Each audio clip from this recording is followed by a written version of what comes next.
You're listening to Our Daily Show with CJ Nasello on RiverBender.com. Whoa, yes, wait a minute, Mr. Postman. Wait, hey, hey, hey, Mr. Postman. Mr. Postman, look and see. Whoa, yeah. Please, Mr. Postman. Whoa, yeah. 1021, welcome back to this 18th day of March. We are all still recovering from St. Patrick's Day, but the individual in the studio, the Deputy Chief Treasurer, Deputy Chief?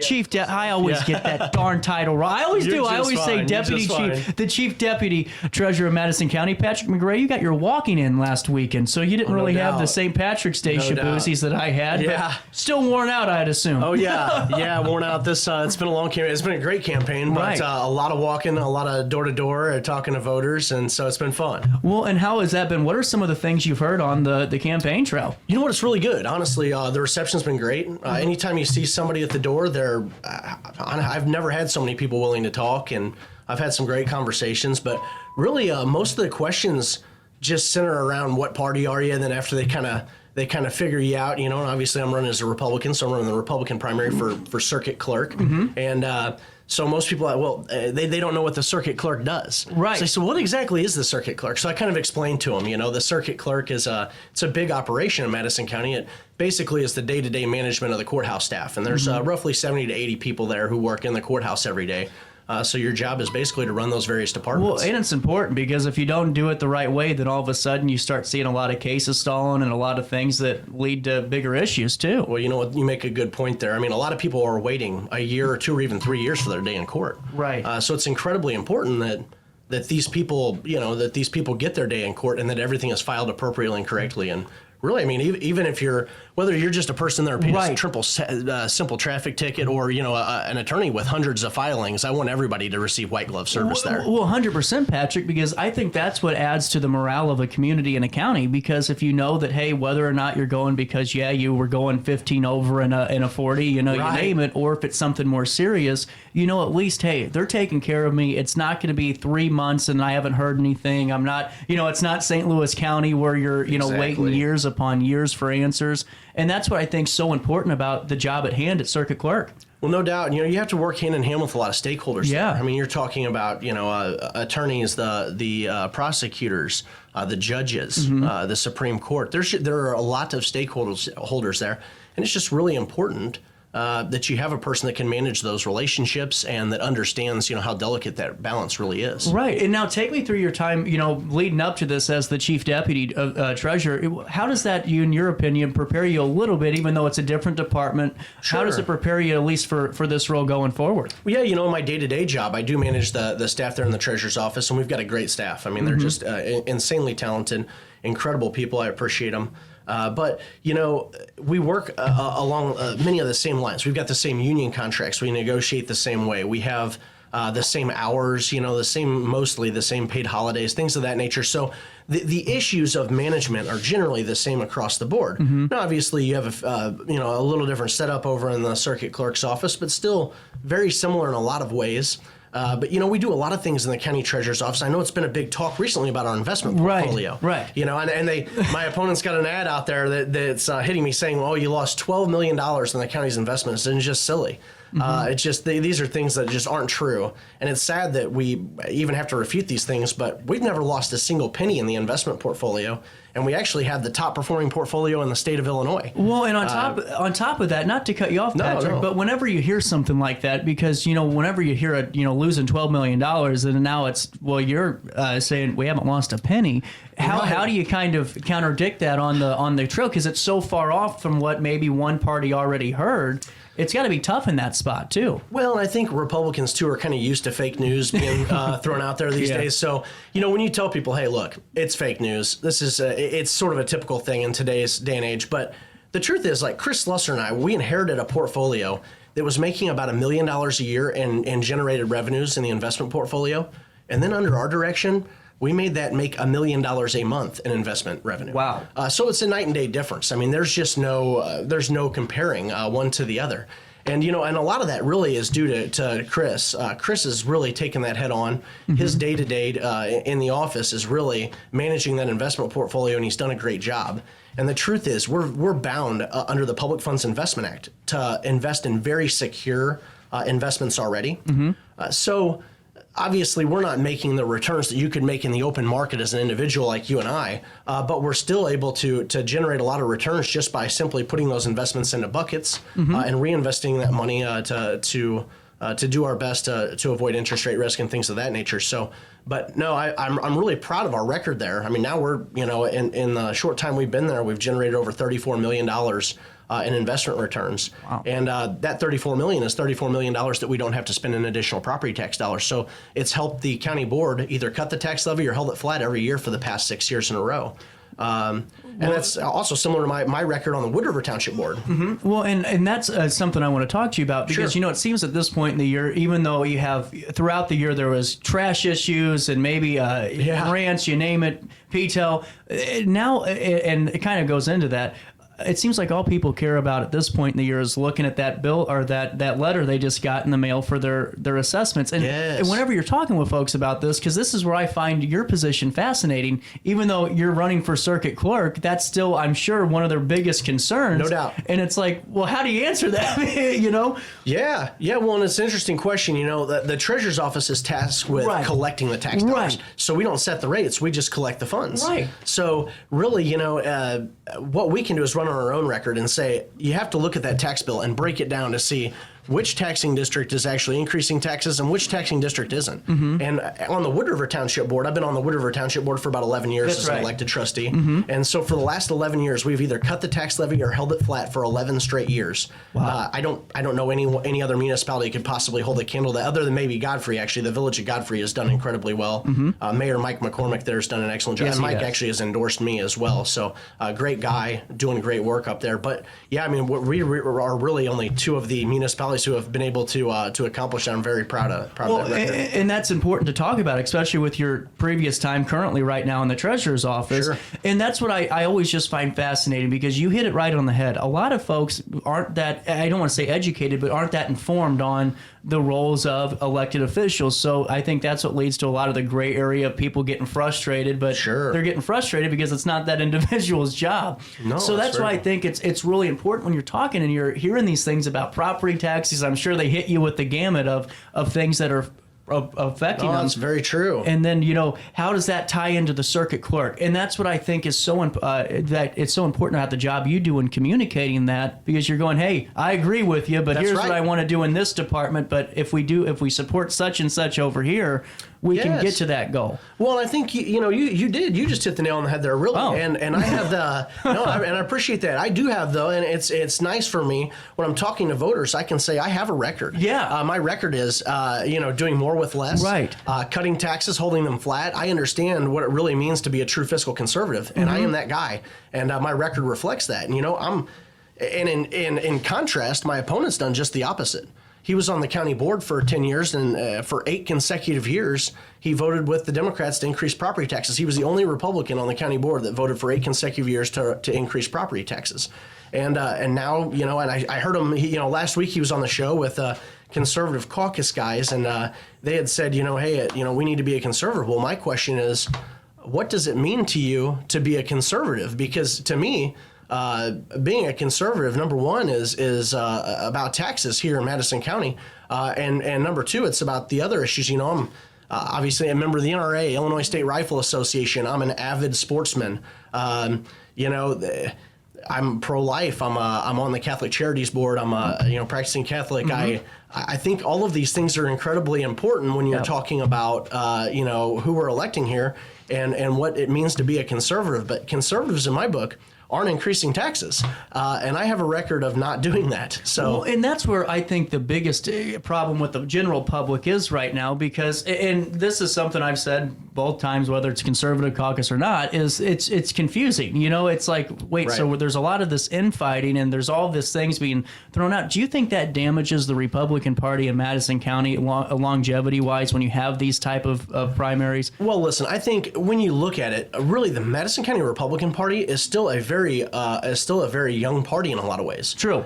We didn't really take things over until 2016, right? And we hadn't had control of the county board since World War II before that. So I think when you're looking at the party itself, we are just now up and coming. Now, that said, I've been helping Republican candidates get elected since I was just a kid. I think I went to my first Republican Central Committee meeting when I was maybe 12 or 13 years old. So, yeah, by the time if you look at my voting record from the time I was 18 until now, not only have I never missed a primary, a general election, or a municipal election, I've been actively involved and engaged in every one of them. Right. I've helped elect good conservatives from top to bottom. So when I hear these things about, we're vetting these people and these are the real conservatives, I think, well, you're not in my opinion, you're not vetting them very well. Right. I'm a real conservative, and I've got a proven track record of that. And I think anybody that knows me, since probably my years in junior high, would say, yeah, Patrick McRae's the real deal. But yeah, I do think though, when it comes to the brand, I think it is important that, we do continue to elect good conservative people and that we support the right candidates. But really, the Conservative Caucus folks came out a few years ago and they tried to take over the Republican Party. Mm-hmm. But they're a very small group of people. So they made up about 8% of the Republican precinct committeemen in Madison County. So they wanted to kick the chairman out, our current chairman, Ray Wesley, the chairman of the Republican Party. Mm-hmm. And 92% of Republican precinct committeemen in Madison County voted to keep him. Oh. So when you look at that, I don't really think of it too much as really aggressive infighting. Right. I think of it more as like a small group of people who there's plenty of room for everybody in the party. But I think they had an idea that they quickly wanted to ramp up and do a certain things that wasn't going the way they wanted. So they decided to go out on their own, which is perfectly fine. I'm happy for them to do that. But I think if they would have just stuck around, they could have contributed too. Right. It's a big tent. We've got plenty of room for everyone. Well, and that's really interesting to hear and really enlightening too, because you never really see that, especially during primary season. The arms open thing, it could have happened. That's really fascinating. Do you have a moment to stick around? Yeah, absolutely. Please. 10:33. I got to pay a quick bill, but we're coming back with candidate for Circuit Clerk of Madison County, Patrick McRae, right after this on this 18th day of March on RiverBender.com. Since 1993, Sparks Junk Removal is always adapting to the needs of our clients. That is why we now offer weekly trash pickup for selected areas. Plus, we offer driveway-safe rubber-tired dumpster rental. Give us a call today at 618-781-1407 or visit us at sparksjunkremoval.net. Macias Insurance Agency, providing quality products with extremely competitive prices. As an independent provider, we source multiple companies to offer the best rates possible, covering auto, home, business, and life insurance. Our goal is to provide quality service that meets and exceeds customer expectations. You can rest easy knowing the Macias team is working round the clock to ensure that both you and the most important parts of your life are covered. Our qualified professionals make the insurance process easy so you can live carefree and focus on what matters most. Visit MaciasInsuranceAgency.com today to find out what our team can do for you. Not sure if you've noticed, but those advertised prices from the other dealers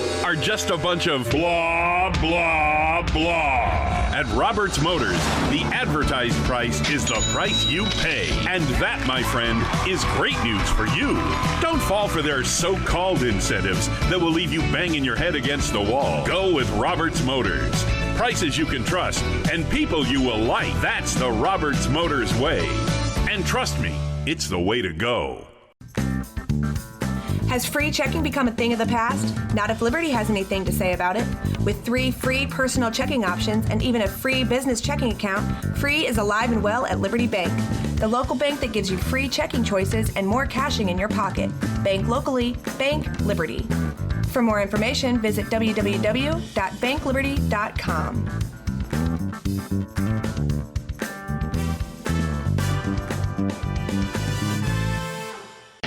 RiverBender Radio has built 3 great new stations just for you in the Riverbend. The Eagle, the Riverbend's classic rock station. The Bridge, hit music for the Riverbend. And The River, today's country, and all your favorites. Check them out today at RiverBenderRadio.com. Welcome back to our daily show. Here's CJ. Still trying to make a name, knowing nothing's gonna change. 10:35. Welcome back to the last interview of the election season. You know, it's weird for me to say that in March. Yeah, isn't it? You know, I'm not taking any shots at anybody, Yeah, but sure. the public. So many people have called in and texted me or sent emails going, "Well, how come you don't interview anyone on the other side?" And it's like, well, we just can't this time. This is your general election, Madison County. I mean, you know, the way it looks, this is 100% who wins tomorrow is who's going to be in November. Well, more than likely. Now, Right. I will say, you know, a lot of people don't know this, but the parties, and see, like just 10 years ago or so, even in the Republican Party, when Republicans weren't winning, what we were doing was, instead of giving, we wanted that element of surprise. Gotcha. So the party can get together and do what they call slating a candidate to run. So what they do is they get together in the summertime, and as a party, their precinct committee people vote to basically put a person on the ballot to represent them in the general election. I'll be darned. So as long as you get the majority vote there, they will stick you up there. And so there is a good possibility that they will field candidates for Really? these positions in November. I never take any of that for granted.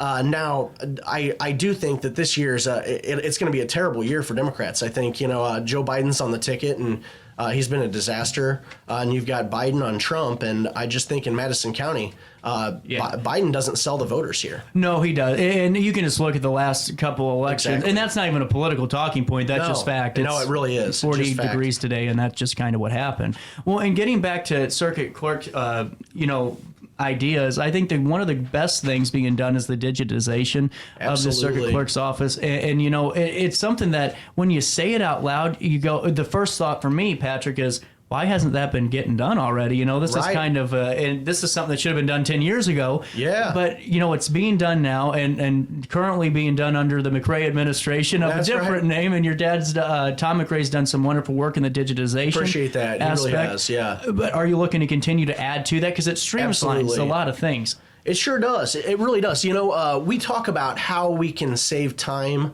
how we can, utilize our resources better. And one way of doing that is digitization. It's such an easy topic, right? Right. I mean, by digitizing these files and these documents and getting them on a searchable format, not only does it make it more accessible to the public, but it makes it more accessible to the employees.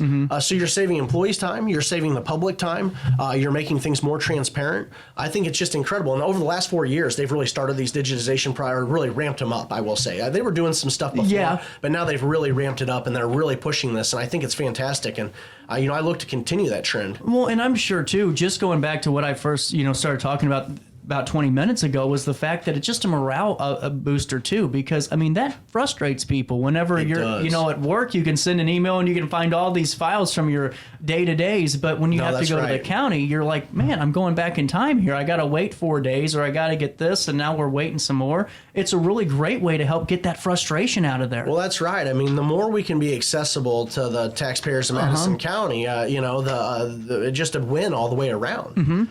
We certainly should be doing that every chance we get. Well, and another thing I wanted to ask you, and this is something that was brought up the last interview I did with Mr. Adler and the Yeah, sure. Conservative Caucus, was about, hey, your dad's running, your dad is the circuit clerk now, Sure, and now yeah. here comes Patrick running. Yeah. In a world where St. Louis in this area has been known to, everyone always likes to throw out the nepotism. That's how nepotism this, nepotism that. Yeah. Let's dispel it right now. I want to really ask you this, because it's one thing to run. But whenever you're running, and not just running because of your last name, but running right after your dad's getting out of office, I mean, there's more than just nepotism there. I would assume there'd be some pride knowing, hey, if I'm taking this over, I got to keep up the legacy here. Yeah, well, it's not even so much legacy necessarily, but it is, my dad ran. He's been an excellent circuit clerk. I'm super proud of the job that he's done these last 4 years. And, I was one of the folks that helped recruit him last time. He sacrificed a lot of income and a lot of time to go do that, and he really wanted to go do something big for the taxpayers, and he's done it. And, I think really in his heart of hearts, he would have loved to have done another term. But, also he's at that age where I think you have to decide whether or not that this is something you want to do full-time every day. He takes it very seriously, and he's there every day. And, I've been asked, do you think it's an advantage to being a McRae? And I do not think, I'm running in an open, free, and clear election. Right. My dad's retiring from the job, and I'm excited to carry on that torch of leadership in the office. But what I will say is that I do think it is an advantage to be a McRae, but it's Right. not just because of my father. And my father's he's just such a great guy. He really Wonderful, yeah, he is a Anybody that wonderful knows man. him says this, he has a certain level of respect that he commands when he walks in the room. Just an excellent guy. But he's one of 7. And his siblings are all doing big things. The McRaes in general, the McRae family, incredible people. I have 25 first cousins on the McRae side. I can't tell you of a single one that's a bad egg. They're just all good people. They're all actively engaged and involved in the community. And I think the McRae name is sort of, synonymous with public service, and people think of the McRaes as doing good things. And I do take a lot of pride in that, certainly. I appreciate the hard work that my family's done to do big things for the taxpayers of Madison County and just for the community at large. Right. And on top of that, though, Pat, and that's why I think this is such an interesting point, because, here it's not this, it's the same, but not, because my family's all soccer. We started soccer here in the area in the 70s, and there's all that goes with it. But absolutely. It's all about, to me, people ask me to coach and they do these things, and it's like, well, how do I add on to it and add my own legacy to this? How do I add my own track record? And for you, how important is it to say, hey, you know what? Yeah, Dad is there right now. We have a great family. We're doing great, but this is my chapter of the book now, and here's what I'm doing going forward. Oh, no doubt. It really is just an incredible opportunity. I think it really is holding public office is a special thing. It is. And, I think that people don't really understand that until they bite it off. But I hold it to such a high regard. It's very important to me that I do things the right way, and that I do it the way that the best that I can for the people of Madison County. It really is personal to me. Mm-hmm. Well, and getting back to that too, the people of Madison County, I love the door-to-door campaign. I think that, and folks that don't realize this, in other states in Missouri, you don't see a lot of that really happening. You just don't. But for you guys, how important is it to be on the ground instead of just putting Facebook posts out there? Oh, you know what? It's incredibly important. I think that people only understand what they can. You got to hit them every way you can. Right. Online, at the door, in the mailbox. You really have to do it. You have to do all the traditional ways of campaigning. But it's also important that people know your record in contrast to your opponent's record. Mm-hmm. And, my opponent, he has numerous public pensions. He's eligible for Social Security benefits at his age. And here he is. He's running for another taxpayer-funded job. And, if he was elected, he would be making more than $240,000 a year in taxpayer-funded income. And I think that's wrong. And just a few years ago, Republicans on the county board passed a referendum to be placed on the ballot, and voters, and this was in a general election, voters were to decide whether they thought people should be able to receive a full pension, a full state or county pension, not a military pension or anything like that, but a full state or county pension, and then be able to run for office and receive a full salary while they were receiving those pension benefits. And overwhelmingly, more than 2/3 of voters said absolutely not. They voted no. We should not be allowing this. And here we are. We've got a guy claiming to be a Republican who's saying, he was here last week on the radio show saying Democrats are running as Republicans. I'd like to know who the examples of these Democrats are. Well, I just don't know it, and it certainly isn't me. And when I look at this, I think, who in the past, we have as a party have just railroaded against people doing exactly what my opponent's doing. And to have any sort of group claim to come out and be conservatives and support that is just absolutely wrong. And not only that, right? No, keep going. Yeah, you're fine. Well, my opponent was also was forced to resign basically, and it was just reported in the Madison Record. And I don't know if you had a chance to read that, but yeah, we polled it too, and I think we had something like that was running very similarly. Yes, yeah. So it basically said that he had threatened a county employee's job to secure a political donation. Used his official position to secure special privileges, made a derogatory comment on a person's sexual orientation, and he failed to provide complete, accurate, and truthful information during the investigation. Mm-hmm. And so he did resign, but obviously when you're faced with something like that, you have no choice but to resign. And that was when he was an administrator at the county. He had left the county board, had been hired in as an administrator under Prinzler's regime there, and you see what he did with just the small amount of power that he had as an administrator. One can only imagine what a person like that would do in a position of authority like the circuit clerk when you've got 80 employees working underneath of you. It's just, and then meanwhile, again, going back to saying somehow that that I'm not a conservative. Well, that's hilarious to me that I'm endorsed by every leading county Republican. Sheriff Jeff Connor, State's Attorney Tom Hain, Auditor David Michael, County Clerk Linda Andreas, the Treasurer Chris Slusser, my boss and friend, and State Senator Jason Plummer, the #1 recognized most conservative senator in the State House in Illinois. All of these folks are endorsing my candidacy, and my opponent hasn't announced a single endorsement.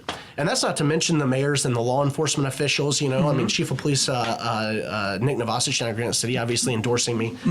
We've got a lot of folks out there though that are endorsing from the law enforcement. And obviously that plays into being the circuit clerk. You have to have very close relationships with these folks.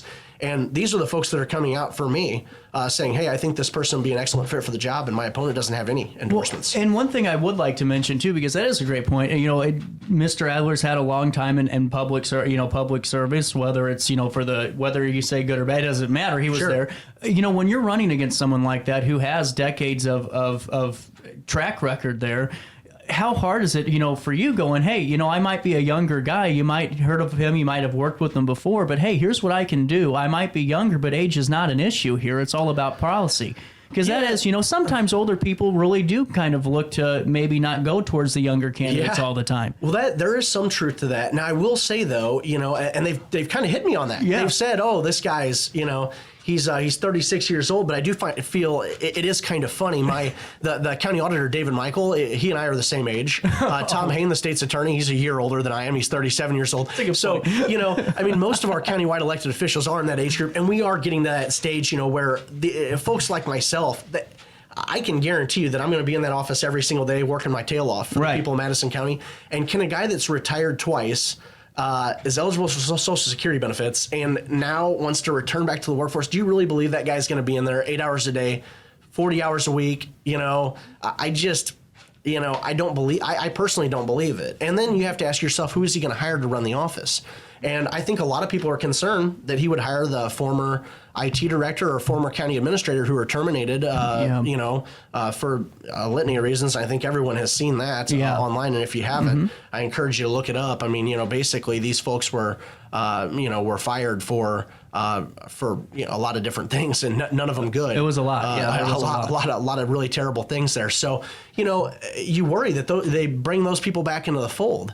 And one of those folks, the former county administrator, he is the one that runs my opponent's social media page. So he's constantly out there posting on his social media, and everything that is duplicated on his own personal page, he immediately posts to my opponent's social media. And so you could tell that he is the administrator for his social media campaign. I think you could say is really his campaign manager. And that's troubling in its own regard. Well, and that's actually a very interesting segue, because that's something I never even thought of. Well, you got to have a functioning office. You got to have a functioning staff to make sure that you have a successful 4 years. What are you looking to do in terms of staff-wise? Keeping things the same? Are you looking to keep folks, add to it? What's it going to look like in November? No, I wouldn't say that we're looking to add bodies. No, I think, though, status quo in terms of headcount right now looks good.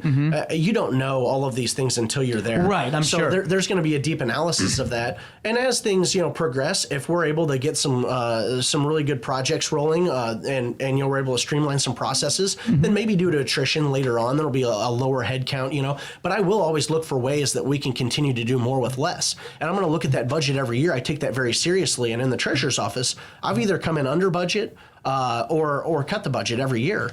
I mean, I have a really, I have a track record of that. Anywhere that I've ever been, I have more than a decade of budgeting and management leadership experience. So I think that, that's right in my wheelhouse. Is there anything right now in terms of technology, we talk digitization, that you're seeing that, hey, if it all works out, this is what I would like to start adding to it? Because there's a plethora of opportunity out there in terms of streamlining, but what's the safest way to do it in terms of securing data and making sure that's all locked down? Is there anything that you saw besides records and everything else that you think, hey, this could be a pretty good fit too for us? Yeah, I think there's several things. I think a couple, though, are right now they do have some texting for court date reminders, but that program could really be expanded. We could take that to new heights. There's a really talented IT team there at the county, and I know that with, under their leadership in that IT spectrum, they would easily be able to take that to the next level. But there's a lot of things, different push notifications, reminders. Obviously we talked about the texting, the digitization, and in the digitization field, not only are they digitizing the documents, but they're digitizing and compressing those documents, and doing that. It takes away a little of the image quality, but it also it makes it much easier to store and much easier to search, and it still keeps those documents searchable. So I think there's and technology is rapidly improving every day. There are so many things though that we could be looking at. The possibilities are endless, and e-filing is a big thing happening now. Yes, too. it is. And another thing my opponent said that he really doesn't understand. He talks about e-filing and he says, people are paying an attorney to stand in line because they can't e-file. Well, that's just not true. E-filing is available, and attorneys know that e-filing is available, but there's also ways for those attorneys, sometimes they want to get in front of these people, and other times they want to make sure they're talking to a specific person, or they have a question about that filing, and they need the same level of service sometimes than anyone else needs. And just because they're utilizing the courthouse doesn't mean it's because they don't know how to do a filing. I think that's just, Right. Well, that's a good point. That's something I didn't even think of, and as we're getting back to the I guess the meat and taters of all this, Patrick, as you're meeting, we talked about the county split, the red wave hit in 2016. It's stuck. I mean, you just look at the numbers are there. So whenever you have an opponent that is chastising you as not really a rhino, but not a Republican, whenever you meet with the folks at the door and you start talking about, the NRA, you start talking about the things that identify you as conservative, do we get some head-scratching moments out on the campaign trail? Yeah, it is kind of funny. I mean, we just recently, I don't know if you've ever seen this, but the Conservative Caucus folks put out there, hey, we're not going to do any of this negative campaigning. It's not for us. And then what do you know? Just a couple of days ago, there's a mailer that comes out that is a lifelike photo of a pig, and it has lipstick on it, and it's got my name, Patrick McRae, on there. And then another one of same thing, a lifelike picture of a pig, and Chris Slusser's name with a cigar in its mouth. And just full of lies and inaccuracies, and it says paid for by Madison County Conservative Caucus. So it's like, they say they're going to stick to the facts and stay above the fray, but their very first opportunity, this is the kinds of things that they do. So it's just so fake. It's such a fake news. Yeah. So I do think though it is laughable, and some people see through that. I think those types of things backfire. And, Fred Schulte's a guy. He's running for county board in Edwardsville against Dwight Kay, who was also here the other day.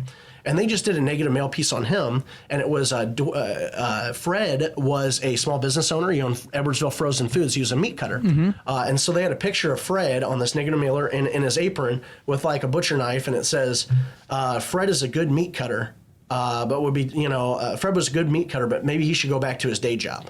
Well, Fred's been retired for years, and why would you put a person down? For being they're trying to make him less than because he's a meat cutter. Well, you know what? I'm sure Fred is very proud. His family has has ties to Edwardsville. They have ties to Edwardsville Frozen Foods. He was a proud small business owner. To even do something like that to a person, to stoop to that level, is just horrible. I mean, what are these people thinking? And, I'm proud of the campaign that I'm running. I'm proud of the campaign that my friend Chris Lussers ran for county board chair. We have stayed above the fray. We've called people out on their record, which they deserve to be called out for. Your official record is, obviously is fair game. But when you get into putting pictures of people with pigs and putting lipstick on them and putting cigars in their mouth, and, you get into putting someone down for their, for their work, I just think, that's just sleazy. It's terrible. Well, and that's what, and just not to go back to it, but that's what I kind of meant by the optics of it all. Because, I don't see all the mailers because, I don't. And maybe thankfully not. I don't know. But, it's just whenever you see those things and you're like, well, come on, guys, you're supposed to be on this team. But now, we're still competing against each other, but it doesn't have to be to where, you're creating bad optics for Madison County that way. And that's what I meant earlier asking you that. Absolutely. That's what I meant by it. No, you're right. And it's fair game. Calling somebody on the record is totally fair game. Calling doing these types of things though. Yeah. Totally below the belt. Totally below the belt, unacceptable. Just in my brief time knocking doors, there's always one conversation that kind of keeps you going throughout the whole thing. Yeah. Has there been one for you? Because, and I don't know if that's for sure, but for me, there's always that one house that really just keeps me motivated. Did that happen? Honestly, you know what? I think that's a great question. It has been incredibly energizing to knock on doors. Knocking on doors is tough. You start knocking, and the first couple of days you go, you're kind of pulling yourselves through the motions. All right, I got to get to some more doors. I need to talk to a few folks. But as I continued, the days were long at times, but the weeks were short. And some of these folks that you talk to, I mean, like you said, are just so incredibly energizing. But to put it to one would be really hard. But I know in one day, I think I knocked on 5 or 6 doors back to back to back. And all of those people were so incredibly encouraging. And, one person, I met a guy in Godfrey, actually, a super good guy. He's now posted about me on Facebook several times, made several Facebook posts on my behalf. It's got a lot of attention. He hosted a little meet and greet for me that went really, really well. But these are the folks that you meet and you just say, man, I really feel like I did something today. And I have felt like I've done that every day that I've been on the doorstep. I really have. I've enjoyed getting to know some of these folks that I haven't met before. A lot of people in Wood River Township know me, so the Bethalto, Wood River, Roxana, that whole area, they've got to know me really well over the years. But some of the other places I'm not as well known. So it's been really nice to get to Highland and Troy and St. Jacob and Godfrey and Alton and Collinsville. It's really been great. So and super energizing. And now I look forward to it almost every day. I'm like, all right. Let's do going it. Back to the door, and I can't wait to meet a few people today. So yeah. Well, it's 10:56, and Patrick, you are my last interview until tomorrow night for politics, because RiverBender.com will be bringing you guys the election night coverage like we do each and every time around the gauntlet. We'll have some insights. We'll have conversations with folks like Patrick if they win the election. If they don't, we'll still talk anyway. Yeah, well, I'd love to talk with you. But as it sits, you got about about 24 hours until the craziness. All the fun hits you on Tuesday morning. It's crazy right now. Yeah, it's going to be crazy though. You're right, absolutely. But what does it mean for you and your family at this point? You're all the way through it. You got a couple more days until the hard part's over, and then now, like you said, waiting to see who's slated to run. But what's your kind of thought for all of them that kind of stuck by you throughout all of this process? You know what? I appreciate you bringing that up, and I should have said something earlier. My wife, Marissa, is just the light of my life, and my kids, my twin boys, Rory and Grady, they're 6, and I'm more proud of my family than anything else, and I feel incredibly blessed to have a wife and kids who have stuck by me, and they totally understand what I'm doing, and they love it. My kids have gotten really engaged. They've done some ads for me. I saw them. Oh, they're great. And, they say, my dad's a great daddy, and he's going to be a great circuit clerk. And my son Grady says, I'm Grady, and he's Rory, and we approve this message. And it's the best ad. I mean, and my wife, she is a saint. She's a 4th grade teacher at a little private school here in Godfrey. She teaches the evangelical. Cool. Yeah. And she has just been incredibly supportive. She knows I've had a lot of late nights, putting out signs, a lot of late evenings, knocking on doors. And, I've had a lot of events, and she has been just a rock through the whole thing. And I just can't say enough how incredibly blessed I am to have such a great family.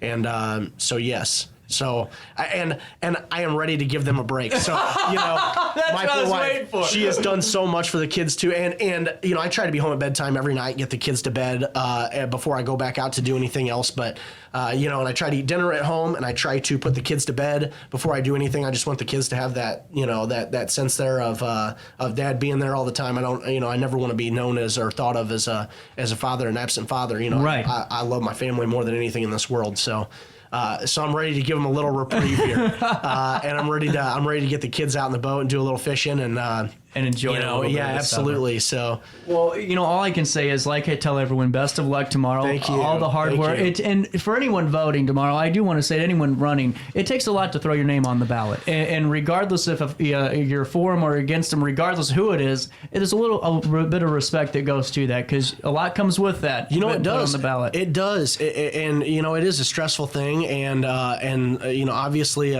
many times it's thankless work. And I really mean that. Usually when you do something wrong, everyone knows about it. And when you do something right, maybe a few people hear about it. So you're right. It's one of those things that really can be at many times a thankless job. And although you have a lot of people around you, and you're running for an office, and you're actively trying to get votes, it still can feel very lonely at times too. I bet.